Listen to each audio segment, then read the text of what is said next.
अस्सलाम वालेकुम and welcome to my channel math physics intersection. I hope आप सब खैरियत से होंगे। आज की इस नई वीडियो में हम क्लास 7 की एक्सरसाइज 9B को ही कंटिन्यू करेंगे। एक्सरसाइज 9B बेस करती है कॉन्सेप्ट ऑफ क्वाड्रिलेटरल पे।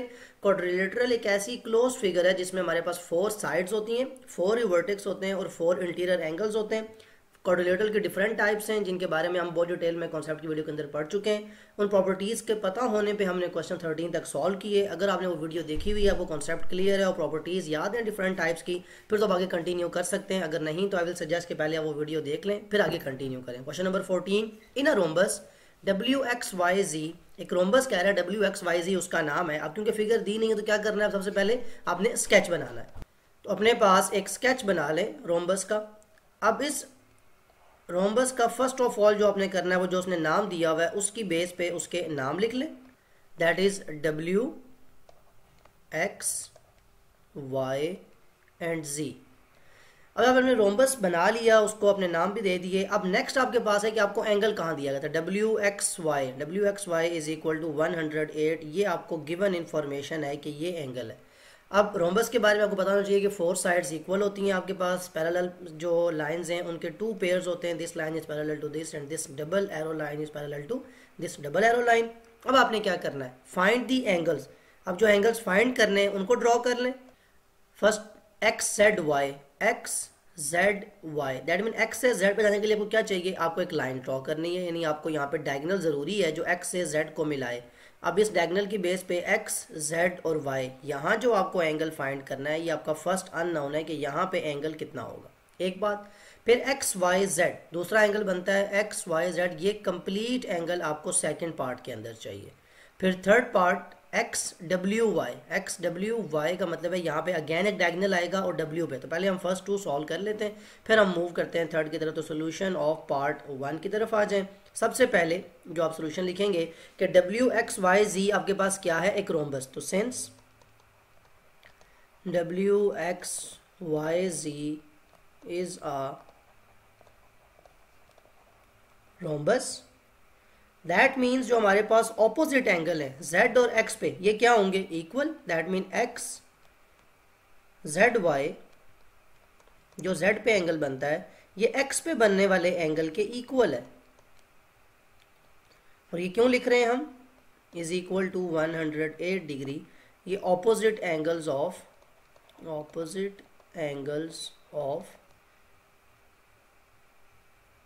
रोम्बस। एक रोम्बस में, एक पैरेललोग्राम रोम्बस, दोनों के अंदर ये रूल अप्लाई होता है। 108 डिग्री ये कंप्लीट एंगल आ गया। ये क्यों फाइंड किया मैंने, बिकॉज डायगोनल की प्रॉपर्टीज, जो रोम्बस की प्रॉपर्टीज, जो डायगोनल जो काम करता है वो ये कि आपके इंटीरियर एंगल को हाफ में कट कर देता है।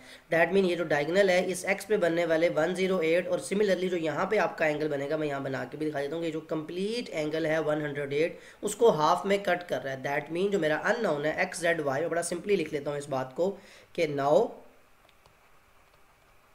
XZY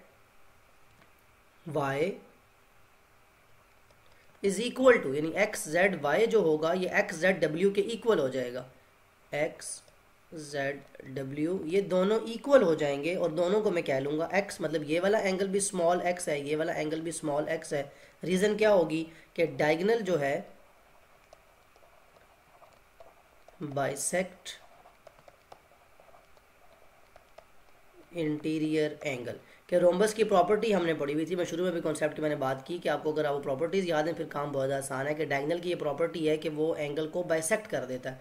तो अब अगर ये दोनों एंगल इक्वल हैं और x डिग्री के इक्वल हैं, इसका मतलब ये हुआ कि WZY जो कंप्लीट एंगल था 108 डिग्री के इक्वल, उसको x प्लस x लिख लेंगे हम, यानी x degree plus x is equal to 108। दोनों का सम करेंगे 108 आ जाएगा, बिकॉज ये कंप्लीट एंगल है। अब यहाँ से x प्लस x कितना हो जाता है, 2x is equal to 108। x is equal to 108 divided by 2, cutting हो सकती है, 2 1 ज़ार 2 5 ज़ार 10 2 4 ज़ार 8। दैट मीन x जो आपका एंगल है, जिसको आपने क्या नाम दिया था, जो आपका अननोन था XZY, ये बेसिकली जो x के इक्वल आपने कहा हुआ ये कितना आ गया, 54 डिग्री। तो आपका फर्स्ट अननोन फाइंड हो गया जस्ट बाय वन प्रॉपर्टी। एक तो ये कि आपने ऑपोजिट एंगल को इक्वल कहा बाय यूजिंग रोम्बस जो प्रॉपर्टी है रोम्बस की। फिर आपने कहा कि क्योंकि ये एंगल इक्वल थे और डायगोनल कट कर दिए हाफ में, तो इसलिए हमारा ये जो एंगल है ये भी 54 है, भी 54 है। और हमसे ये फर्स्ट पार्ट में ये पूछा गया था। दैट मीन अगर मैं इसको रेस करूँ तो अब मेरे पास फर्स्ट पार्ट में यहाँ का आंसर आ चुका कि ये एंगल कितना है 54 डिग्री, और यही मुझे फाइंड भी करना था। तो ये था सोल्यूशन फर्स्ट पार्ट का। अब इसको यहाँ से रेस कर लें। रोम्बस तो लिखा रहने बिकॉज आपने उसके प्रॉपर्टीज़ को यूज़ करना है। नेक्स्ट आप जो अब आपके पास बनता है, अब देखें आपके पास सेकंड पार्ट में कौन सा एंगल पूछा गया। सेकंड पार्ट वाई पे बनना वाला है जो एंगल है ये कितना होगा। अगर ये एंगल 108, ये भी 108 था, इसको हाफ किया ये 54, तो इसका हाफ क्या होगा, यहाँ से यहाँ तक ये एंगल कितना होगा, क्या ये 54 डिग्री नहीं होगा। बड़ा सिंपल हो गया। इसको भी आप इसी अल्फाज में लिखेंगे प्रॉपर कि एज मतलब ये जो आपका एंगल है 54 डिग्री, इसको आप यहाँ से सम करें तो एक ये रूल बन सकता है 54 प्लस 54 इस ट्रायंगल की बात करके इसको आना। एक और रूल भी बन सकता है, वो ये कि आपका ये कंप्लीट एंगल जो था 108 डिग्री था, ये कंप्लीट एंगल आपका अननोन है। तो क्यों ना कुछ देर के लिए मैं इस डायगोनल को अपने माइंड से निकाल दूं और मैं कहूँ कि ये जो दो पैरेलल लाइंस हैं इन पे ये वाली लाइन ट्रांसवर्सल के तौर पे एक्ट कर रही है। तो ये कंप्लीट एंगल इस कंप्लीट एंगल के साथ क्या हो जाएगा, आपका interior angle. Since WXYZ is a rhombus and ये जो आपकी ZY लाइन है इज पैरेलल टू WX। मैं पहले बात में कर चुका हूँ 54 वो भी अप्लाई करके आप सॉल्व कर सकते हैं, लेकिन आपको दोनों तरीके बता दिए जो आपको आसान लगता है। क्योंकि ये लाइन पैरेलल है तो इसलिए मैं जो अपना सेकंड अननोन है XYZ, ये जो एंगल बनता है प्लस ये जो यहाँ पे पूरा एंगल बन रहा है 108 डिग्री, इन दोनों का सम कितना होगा 180 डिग्री के। और रीज़न क्या होगी कि ये interior angles of parallel lines, जिन पैरेलल लाइंस की मैंने यहाँ बात कर ली कि कौन सी दो पैरेलल लाइंस की बात कर रहा हूँ। अब जब ये इंटीरियर एंगल्स हैं, अब मुझे कौन सा एंगल चाहिए था XYZ, this will be equal to 180 minus 108 degree. तो XYZ will be equal to 180 में से 108 माइनस करें तो 72 डिग्री। ये आपका सेकंड अननोन भी आ गया। दैट मीन अब इसको यहाँ से रेस करके यहाँ भी आप लिख लें कि आपने सेकंड अननोन 72 डिग्री भी फाइंड कर लिया है। ये आपके पास दोनों पार्ट सॉल्व हो गए। थर्ड सोल्यूशन के अंदर आए। अब क्योंकि अगेन आप एक रोम्बस को ही यूज़ करेंगे तो उसी की प्रॉपर्टीज़ लिखनी है आपको। अब हम क्या लिखेंगे, थर्ड एंगल XWY कहाँ बनता है, आपको एक नया डायगोनल चाहिए W से लेके Y तक, और कौन सा एंगल पूछा जा रहा है आपसे XWY, यानी X से W पे आके फिर Y, यानी ये आपका थर्ड पार्ट है। तो बिल्कुल वही बात जो आपने यहाँ पे अप्लाई की थी कि ये एंगल अगर 72, तो क्या ये कंप्लीट एंगल 72 डिग्री नहीं होना चाहिए, बिल्कुल होना चाहिए। तो वही लिखा हुआ है यहाँ पे, जस्ट थर्ड पार्ट का लिख लें। Since WXYZ is a rhombus, so जो आपका एंगल है XWZ, यानी ये कंप्लीट एंगल जो है, यहाँ बना के दिखा देता हूँ किसकी बात कर रहा हूँ, इस कंप्लीट एंगल की। This complete angle is equal to this angle, जिसका भी आपने फाइंड किया है XYZ, and both are equal to 72 degree, जैसे अभी आपने फर्स्ट पार्ट में कहा था।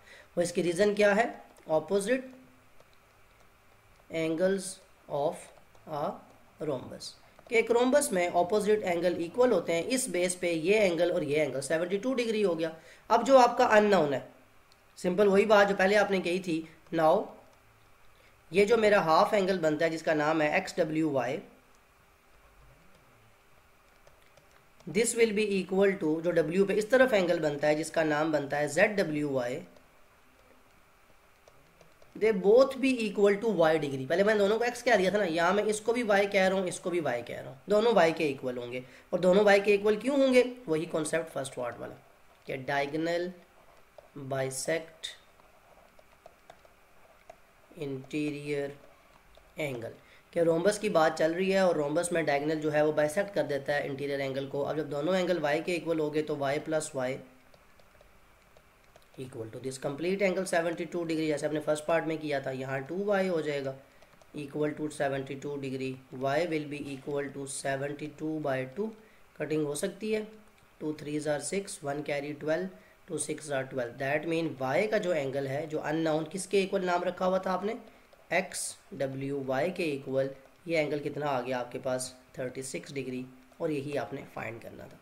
तो बहुत ज़्यादा सिंपल, जस्ट वही कॉन्सेप्ट की बात, वही रोम्बस की प्रॉपर्टीज़ आपने यूज़ की और आपने अपने अननोन फाइंड कर लिए। 3 अननोन थे आपके पास, तीनों अननोन्स आपने खुद से डायगोनल ड्रॉ किए। आपको स्केच बनाना, आपको डायगोनल ड्रॉ करना, एंगल के नाम पे बेस पे। अब कहीं उसने बताया नहीं था हमें कि डायगोनल ड्रॉ करना है, लेकिन जब हमने इस एंगल को देखा कि एक्स वाई जेड तो कंप्लीट एंगल बनता है, तो हमने इस एंगल को देखा कि एक्स जेड वाई तो हाफ एंगल बनता है, एक्स डब्ल्यू वाई तो हाफ एंगल। तो हाफ एंगल कब बनते हैं? जब डायगोनल्स एग्जिस्ट करते हैं। तो रोम्बस भी हमने खुद से बनाया, नाम भी खुद से रखे, एंगल के नाम। तो ये क्वेश्चन ऐसे हैं जिनका कॉन्सेप्ट इतना ज़्यादा स्ट्रॉन्ग है, इतना इंपॉर्टेंट है कि अगर आप इन एंगल्स को बनाना, इनको ड्रॉ करके फाइंड करना सीख जाते हैं तो फिर आपके लिए कोई भी अननोन क्वेश्चन, कोई भी अनसीन क्वेश्चन सॉल्व करना डिफिकल्ट नहीं रहता। कॉन्सेप्ट क्लियर होना बहुत ज़्यादा ज़रूरी है। मूव करते हैं क्वेश्चन नंबर 15 की तरफ।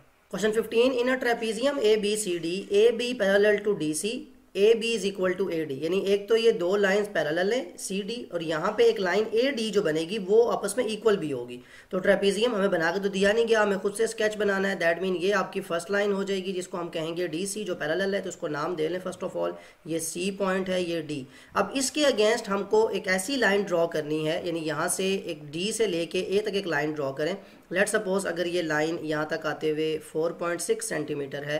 अब 4.6 सेंटीमीटर की यहाँ पे लाइन होगी जो इसके इक्वल है। ये बात बहुत ज़्यादा इंपॉर्टेंट है, 4.6 दोनों लाइंस इक्वल है। अब मैं यहाँ पे देखें, ये जो पॉइंट ए होगा यानी ए से लेके डी तक का डिस्टेंस इक्वल होगा ए से लेके बी तक का डिस्टेंस। अब जो लास्ट आपकी जो पॉइंट रह गया है बी और सी, इसको मिला लें, ये ट्रेपीजियम भी कंप्लीट हो गया और जो उसने हमें इन्फॉर्मेशन दी थी वो सारी की सारी कंप्लीट है। यानी हमने लाइंस को इक्वल भी कर दिया, हमारा ट्रेपीजियम भी बन गया। अब हम आते हैं कि हमसे एंगल्स कौन से में कहे गए थे। B C D is equal to 52 degree. कहाँ बनता है B C D? B C और डी, ये कंप्लीट एंगल जो है ये 52 डिग्री के इक्वल है। नेक्स्ट कहता है ए डी सी जो एंगल है ये कंप्लीट एंगल ये 62 डिग्री के इक्वल है। अब जब ये दो कंप्लीट एंगल दे दिए गए, अब आपसे पूछा क्या गया है? अननोन क्या है? A B D, A B और बी से डी की तरफ। दैट मीन लाजमी बात है यहाँ पे कोई ना कोई क्या एग्जिस्ट करेगा? डायगोनल एग्जिस्ट करेगा। उस डायगोनल की बेस पे हमें सॉल्व करना है। दैट मीन ये हमारा डायगोनल है जो जाके बी और डी को आपस में मिला रहा है। तो अब ए बी डी जो अननोन है हमारा वो यहाँ पे एंगल होगा। ये हमारा फर्स्ट पार्ट जो है अननोन है। सॉल्यूशन के अंदर आ जाए। फर्स्ट ऑफ ऑल देखें क्या कहा गया आपको कि आपकी जो लाइंस हैं ये पैरेलल है। पैरेलल आपके पास जो ट्रेपेजियम है उसमें ये लाइन पैरेलल है इस लाइन के।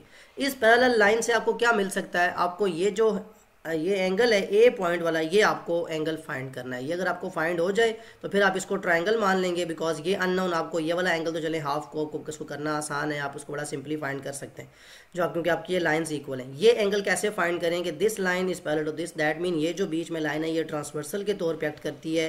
बनने वाला ए पे कंप्लीट एंगल इस 62 के कंप्लीट एंगल के क्या है? Interior angle. तो मैं क्या लिख सकता हूँ सोल्यूशन के अंदर आके? जो फर्स्ट पार्ट का सोल्यूशन है कि जो बी ए डी एंगल है, बी ए डी यानी डी पे जो कंप्लीट एंगल बनता है, इसमें अगर ये वाला 62 एंगल प्लस किया जाए तो ये इक्वल आता है 180 के। ये मैं क्यों कह रहा हूँ? बिकॉज पैरेलल लाइंस हैं और इंटीरियर एंगल बनता है। तो interior angles of two parallel lines जो मैं बताया गया था कि ए बी और डी सी पैरेलल हैं, उनके इंटीरियर एंगल हैं, इसलिए ये आपस में इनका सम 180 है।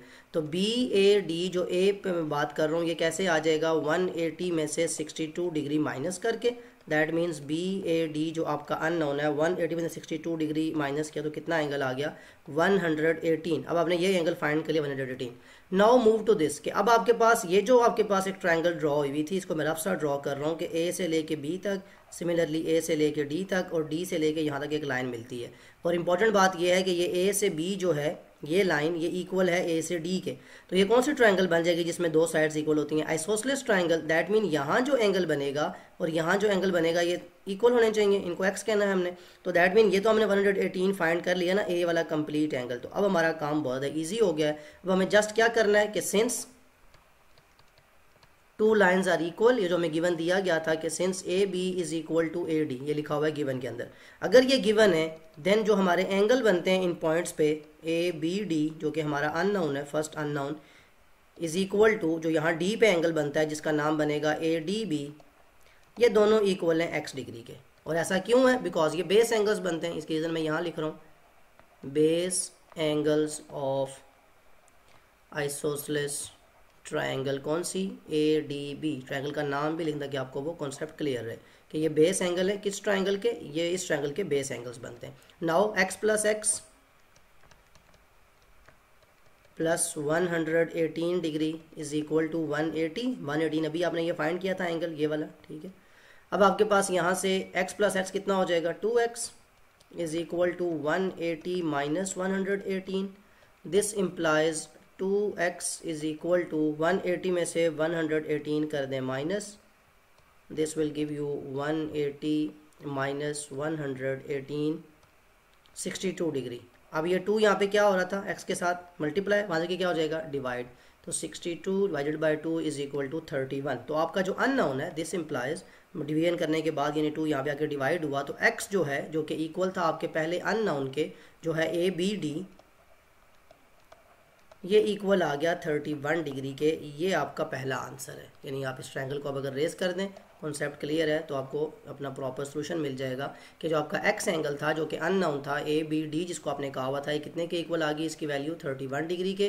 क्या किया आपने, पहले तो इस इंटीरियर एंगल का कॉन्सेप्ट यूज़ किया, फिर आपने इस जो बीच में डायगोनल ड्रॉ हुआ था जिसकी बेस पे ये एंगल पूछा था, इसको आइसोसेलेस ट्रायंगल कह के उस बेस पे आपने ये क्वेश्चन सॉल्व कर लिया। अब आप फर्स्ट पार्ट का सोल्यूशन कर चुके हैं, इसको रेस कर दें और देखें आपसे सेकेंड पार्ट के अंदर कौन सा एंगल पूछा गया। फर्स्ट ऑफ ऑल सोल्यूशन में आ जाएं सेकंड पार्ट के। CBD, CB और D ये वाला एंगल आपसे पूछा जा रहा है ये। अब अगेन आपके पास ये 52 डिग्री है, ये अभी आपने फर्स्ट पार्ट में सॉल्व किया, कितना आया 31 डिग्री, तो ये तो यहाँ पे लिख सकते हैं हम।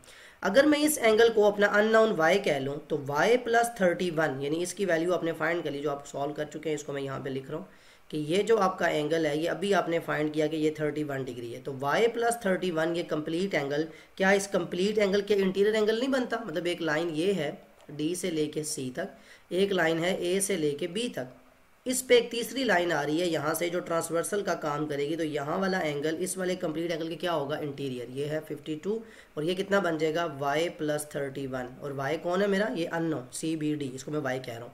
तो सोल्यूशन सेकंड पार्ट, सबसे पहले आप कहें कि CBD जो एंगल है इसको इक्वल कह लें आप अपनी आसानी के लिए, थोड़ा आसान करने के लिए क्वेश्चन को y लेट कर लें is equal to y let. आपने इसको अगर लेट कर लिया है, अब आपके पास नेक्स्ट कॉन्सेप्ट बहुत सिंपल हो जाएगा कि y प्लस 31 ये जो कंप्लीट एंगल है plus 52 degree, this will be equal to 180 degree. यानी ये कंप्लीट एंगल और ये कंप्लीट एंगल आपस में इंटीरियर एंगल बनते थे, तो इसके रीज़न लिख दें interior angles of two parallel lines जो हमें दी गई थी कि AB और DC पैरेलल है।